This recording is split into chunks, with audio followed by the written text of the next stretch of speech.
ஒருத்தனை அழிச்சு பொழைக்கிற ஜென்மம் எந்த ஜென்மம் தெரியுங்களா? மனித இனம் மட்டும்தான். மனித இனம் மட்டும்தான். அனைவருக்குமே வணக்கம். இந்த பதிவை முழுமையாக பார்த்துருங்க. நான் காலையில் தூங்கி ஏஞ்சிருக்கேன். எப்பயுமே இப்போ எல்லாருமே தூங்கி ஏஞ்சா ஃபோன் பார்க்குற பழக்கம் இருக்குது, எல்லாத்துக்குமே இருக்குது. ஸோ அதே மாதிரி இன்றைக்கி நான் ஃபோன் பார்த்துட்டு இருந்தேன், ரீல்ஸ் எல்லாம் பார்த்துட்டு இருந்தேன். அப்போ ஒரு பெண், ஒரு பொண்ணு, நம்ம மலேசியா சேர்ந்தவங்க தான். அவங்க கல்யாணம் பண்ணியிருக்காங்க. கல்யாணம் பண்ணி 3 குழந்தைங்க இருக்காங்க, ஆண் குழந்தைங்க. எல்லாமே அவ்வளோ அம்பிட்டு அழகான குழந்தைங்க. அவங்களுமே நல்ல அழகு, ஓகேவா, நல்ல அழகாக இருக்காங்க. நர்சிங், நர்ஸ் வேலை செய்கிறாங்கங்க. நல்ல வாழ்க்கை வாழ்ந்துட்டு இருந்திருக்காங்க. நல்ல கணவர் கிடச்சிருக்காரு, நல்ல வாழ்க்கை வாழ்ந்திருக்காங்க. அங்கே ஒன்று குரங்கு மாதிரி ஒன்று வரும் தெரியுங்களா? ஒரு குரங்கு மாதிரி எந்த எருமை நல்லா வருது என் வாயில். உண்மையில செம்ம கடுப்பில். நான் தெரியாம தான் கேட்குறேன், உங்களுக்கெல்லாம் ஆம்பளைங்களை பிடிக்கிறதுக்கு உங்களுக்கெல்லாம் பேச்சுலர் ஆம்பளை கிடைக்கலையா? ஒரு நல்ல குடும்பம், ஒரு நல்ல வாழ்க்கை வாழ்ந்துக்கிற குடும்பத்தில் தான் போய் கும்மி எடுப்பீங்களா? நல்லா வாழ்ந்தா உங்களுக்கெல்லாம் கண்ணு பொறுக்காதுல்ல. ஒரு குடும்பம் நல்லா வாழுதுனாக்கா அது பொறுக்காது. அந்த பெண் தெரியாத பெண்ணு கூட கிடையாது. இத்தனைக்கும் நண்பரோட மனைவி, அவங்க ஹஸ்பண்டோட நண்பரோட மனைவி. இவங்க நல்ல வாழ்க்கை வாழ்ந்துட்டு இருக்காங்க. இவங்களுக்குமே 3 குழந்தைங்க இருக்கு, அவங்களுக்குமே 2 குழந்தைங்க இருக்கு. அவங்க நண்பருக்கு அந்த ஆள் இறந்து போயிட்டாரு. அதுக்கப்புறம் இன்னொரு ஹஸ்பண்ட், அவருக்கு ஒரு குழந்தை, அந்த பிள்ளைய தூக்கிக்கிட்டு அந்த ஹஸ்பண்ட் போயிட்டாராம். அதுக்கப்புறம் 3வது ஒரு ஹஸ்பண்ட், 4வது தான் இவங்க ஹஸ்பண்டு. என்ன ஹஸ்பண்ட் பிடிக்கிறீங்களா எல்லாரும் இந்த டிக்டாக்ல? புருஷன் தர்றீங்களா? அறிவில்லை. ஒரு குடும்பத்தில் ஒரு நல்ல வாழ்க்கை வாழ்ந்துட்டு இருக்கிறவங்களோட குடும்பத்தில் போய் கும்மி அடிக்கிறீங்களா? நீங்கள்லாம் உண்மையிலே உருப்பிடுவீங்க, நல்லா இருப்பீங்க. வாழ்க்கை ரொம்ப தூரம் நம்ம வாழணும். ஒருத்தங்க வாழ்க்கையை அழிச்சு அவங்களுடைய வேதனையில வாழ ஆரம்பிச்சிங்கன்னு வச்சுக்கோங்களேன், நிம்மதியாக வாழ முடியாது வாழ்க்கையை. ஆள் பிடிக்கிறது ஆயிடுச்சு இந்த டிக்டாக். இப்பெல்லாம் எவன் புருஷன் எவன் கூட இருக்கான், எங்க இருக்கான், எப்படி இருக்கான், நல்லா இருக்கானா, பொண்டாட்டியை நல்லா வச்சிருக்கானா, நல்லா சாப்பிட்றானா, நல்லா இருக்கானா, டிப்டாப்பா உடுத்துறானா, நிறைய பணம் வச்சிருக்கானா, உடனே அங்கே தாஞ்சு அப்படியே அவனை அப்படியே கொத்தா தூக்கிட்டு போயிடுறது அந்த குடும்பத்தில் கும்மி அடிச்சுட்டு. அதே மாதிரி தான் பொம்பளைங்களும் செய்கிறீங்க. ஒரு ஆம்பளை நல்லா இருந்தானாக்கா அங்கே போயிட்டு அந்த குடும்பத்தை கழிச்சு அந்த ஆம்பளையை அப்படியே கொத்தா தூக்கிட்டு வந்துடுறது. அங்கே உள்ள பொம்பளை வாழ்க்கையை நாசம் பண்ணிடுது, இங்கே உள்ள ஆம்பளை வாழ்க்கையை நாசம் பண்ணிடுது. ஆக மொத்தத்தில் நீங்கள் நல்லா இருக்கணும், அப்படித்தானே?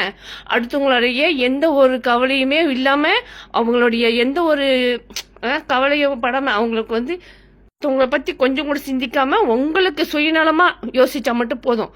அந்த வாழ்க்கை நிலைச்சு நிற்காது. நீங்கள் ஒருத்தவங்களுக்கு அழிச்சு உங்கள் வாழ்க்கையை நீங்கள் தேர்ந்தெடுக்கிறீங்கன்னா, சத்தியமாக சொல்கிறேன், கடைசி வரைக்கும் நீங்கள் நிம்மதியாக வாழவே முடியாது. சின்ன குழந்தைங்க, உங்களுக்கு 3மே ஆம்பளை பிள்ளைங்க, எல்லாமே என்ன ஒரு 7-8 வயசு தான் இருக்கும். எத்தனை பேர் இந்த வீடியோ பார்த்தீங்கன்னு எனக்கு தெரியல. அந்த வீடியோ பார்க்கும்போது உண்மையிலே ரொம்ப கஷ்டமா இருந்துச்சு. எனக்கு தாங்கவே இல்லை.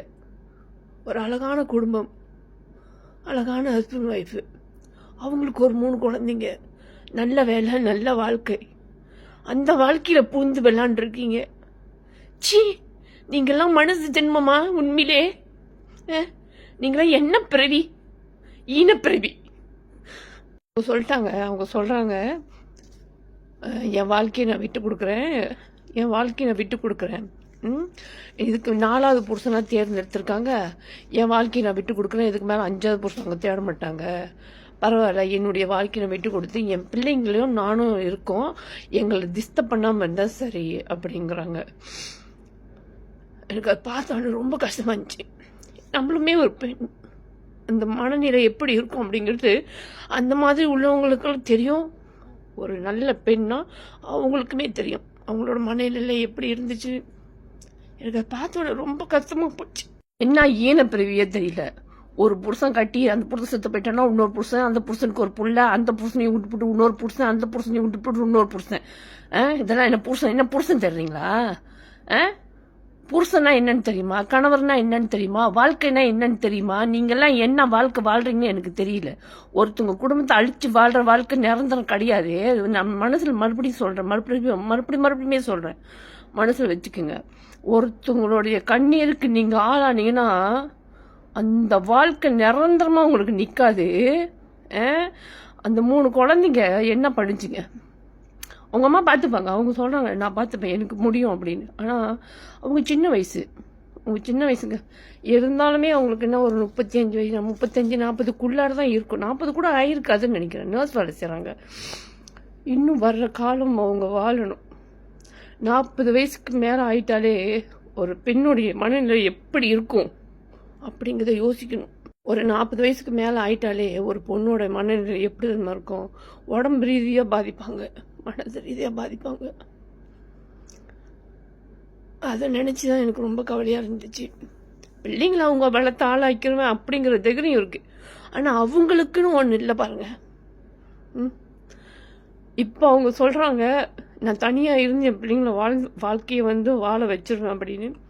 40-45 வயசில் நம்ம தனியாக வாழும் போது அந்த வாழ்க்கை எப்படி இருக்கும்? ஐயோ, வாழ்க்கையை தொலைச்சிடுமே, நம்ம வேறு வாழ்க்கையை தேர்ந்தெடுக்கலையே அப்படிலாம் தோணும். எனக்கு அதை நினச்சி தான் ரொம்ப கவலையாக இருந்துச்சு. இப்போ ஒன்றும் தெரியாதுங்க. 40-45 வயசு, 50 வயசு, இந்த மாதிரி வயசு ஏற ஏற நமக்குன்னு ஒன்றுமே இல்லாமல் போயிடும். காலேருந்து ஒரே கவலையாக இருந்துச்சு. ஏன் இப்படி இருக்குதுங்க, வீணா போனதுங்க. ஒரு குடும்பத்தில் கும்மி அடிக்கிறதுக்குன்னே வருதுங்க பாருங்க. எனக்கு தான் பார்த்து நான் மனசு தாங்காதுங்க. எனக்கு ஒரே கவலையாக இருந்துச்சு அதை பார்க்கும்போது. அவங்களுடைய ஐடி ஃபுல்லாக செக் பண்ணேன். ஃபேமிலி ஃபோட்டோலாம் போட்டிருக்காங்க, ஹஸ்பண்ட் ஃபோட்டோ போட்டிருக்காங்க. அவங்க குடும்பத்தில் நல்ல ஒரு வாழ்க்கையை வாழ்ந்துருக்காங்க.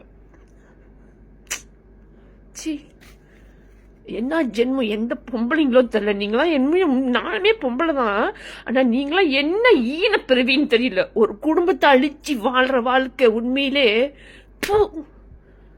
கேவலமான வாழ்க்கை. உண்மையாக சொல்கிறேன். யார் என்ன சொன்னாலும் எனக்கு அதை பற்றி கவலையே இல்லை. ஒரு குடும்பத்தை அழிச்சு வாழ்கிற வாழ்க்கை இருக்க, ஆணாக இருந்தாலும் சரி பெண்ணாக இருந்தாலும் சரி, அதெல்லாம் ஒரு வாழ்க்கையா? நல்ல காரி துப்புறம் போல இருக்கு. எனக்கு அவ்வளோ ஆத்திரம் வருது. டிக்டாக்ல பயணம் பண்ணுற ஒரு பொம்பளைங்களுக்கும் சரி ஆம்பளைங்களுக்கும் நான் சொல்கிறேன், உங்களுடைய குடும்பத்து படத்தெல்லாம் போடாதீங்க. உங்கள் குடும்பத்தோட, உங்கள் ஹஸ்பண்டோட, உங்கள் ஹஸ்பண்ட் உங்களை கேரிங் எடுக்கிற மாதிரி, உங்கள் ஹஸ்பண்ட் உங்கள் மேலே சயம் பண்ணுற மாதிரி, அப்புறம் உங்கள் ஹஸ்பண்ட் ஐடி டேப் பண்ணுறது, உங்கள் ஹஸ்பண்டோட ஐடியை காட்டுறது, அதெல்லாம் செய்யாதீங்க. அங்கே தான் ஏழரை எதையாவது இழுத்து நம்மளை விட்டு நம்ம வாழ்க்கையை நாசம் பண்ணிட்டு போகிறதுக்குனே வருங்க. இதெல்லாம் என்ன ஈனப்பிரிவியோ தெரியல, கர்மம் முடிச்சதுங்க. இதுங்களுக்கெல்லாம் சாவே வராது. கடவுள் அவங்களுக்கு தான் நல்லதையே செய்வான். இந்த கடவுளுக்கு கண்ணும் இல்லை. அவன் கண்ணெல்லாம் கட்டி எங்கே தான் வச்சிருக்கிறானோ தெரியல. எவன் அவனுக்கோ சாவு வருது. இந்த மாதிரி 4% 5% தேடுதுங்களா, அதுங்களுக்கெல்லாம் எந்த சாவும் வராதுங்க. எல்லாம் நிம்மதியாக சந்தோஷமாக வாழுங்க. நாம் கஷ்டப்பட்டுட்டே கிடக்க வேண்டியதான். எனக்கு அவ்வளோ கோபம் வருது. ஈனப்பிறவி, உண்மையிலே மனித ஜென்மம் ஒரு ஈனப்பிறவி. ஒருத்தனை அழிச்சு பொழைக்கிற ஜென்மம்னா மனித ஜென்மம் மட்டும்தான். வேணாம் வாழ்க்கை, இதுக்கு மேலே அந்த வாழ்க்கையே வேணாம் அப்படின்னு ஒதுங்கி போகணும் அப்படின்னு முடிவு பண்ணிட்டீங்க. சட்ட ரீதியாவோ இல்லை எந்த ரீதியாவோ நீங்கள் முடிவு பண்ணிட்டீங்கன்னு வச்சுங்களேன், சும்மாலாம் போகக்கூடாது. நல்லா அவனுக்கு மார்க் வச்சிடணும். அதை பார்க்கும் போதெல்லாம் நம்ம ஞாபகம் வர்ற மாதிரி எதையாவது செஞ்சுட்டு போங்க. அப்போதான் நீங்கள் ஒரு நல்ல ஒரு பெண்மணிக்கு அழகு. அவன்லாம் நிம்மதியாக வாழவே கூடாது. அவன் பார்க்கும் போதெல்லாம் ஒரு ஞாபகம் வரணும். வச்சு நல்லா சாமிட்டு குடும்பத்தை வச்சு நல்லா ஏறி விட்டு போயிருங்க. அவன்லாம் நிம்மதியாகவே வாழக்கூடாது. அவளாக இருந்தாலும் சரி, அவனாக இருந்தாலுமே சரி. ஓகேவா?